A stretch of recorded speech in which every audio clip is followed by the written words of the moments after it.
এটি হচ্ছে চালিবাঙ্গা ইউনিয়নের নলচর গ্রাম। এই গ্রামের মানুষের প্রধান পেশা হচ্ছে কৃষি ও মৎস্য আহরণ।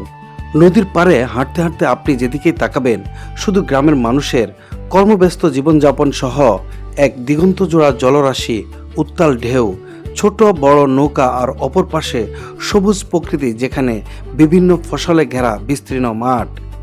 ভাই টমেটো কোথেকে আনছেন? ভাই গ্রাম থেকে খেতে পেরেছি। এখানেই ক্ষেত করেন? হ্যাঁ, লুকান্দি খেতে। আপনার গ্রাম কোন জায়গায়? লুকান্দি। লুকান্দি। কবে?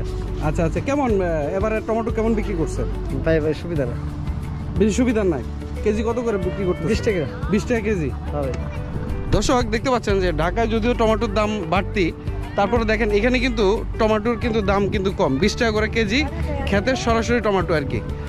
আর দেখতে পাচ্ছেন যে এখানে এই গ্রামের মানুষ কিন্তু এই নদীর পানিকেই ব্যবহার করে গোসল করে। বাচ্চারা দেখতে পাচ্ছেন মনের আনন্দে কিন্তু এই নদীর পানিতে গোসল করছে। রানা সাহেব, কি দেখছেন আপনি?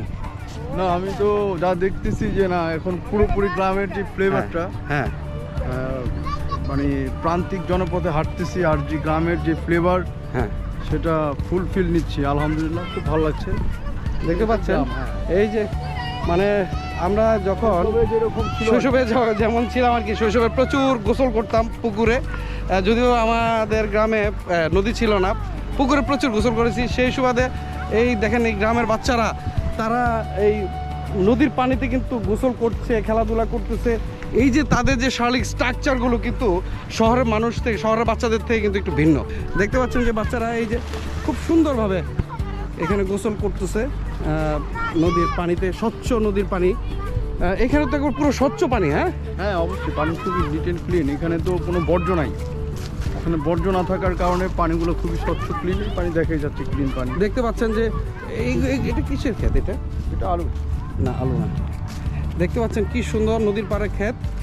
আর একজন আঙ্কেল দেখতেছে। আসসালামু আলাইকুম। আপনি তো এই গ্রামেরই না? হ্যাঁ। এই আপনাদের এই এলাকাতে দেখতে পাচ্ছি যে বর্তমানে অনেক পর্যটক আসে। তো কেমন আপনারা আপনাদের এই গ্রামে আসলে কি আছে যে এই জন্য মানুষ এখানে আসে? আমরা কোনো নাই যে মানুষ আসে ঘুরতে বুঝে। ঘুরতে আসে না? হ্যাঁ। আর বিশেষ করে কোন জায়গাটা বেশি ঘুরতে আসে? হ্যালো।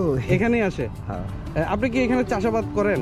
হ্যাঁ। এবার কি চাষবাস করলেন? এই বাতা বাদাম না? কেমন বাদাম এটা কতদিন পরে উঠবে? আর বৈশাখ মাস উঠবে। বৈশাখ মাসে উঠবে। আপনারা বিক্রি করেন কোথায় এই বাদাম? যখন ব্যাপারী বাচ্চা নেই। ব্যাপারী বাড়ির থেকে এসে নিয়ে যায়। আচ্ছা, আপনাকে অসংখ্য ধন্যবাদ।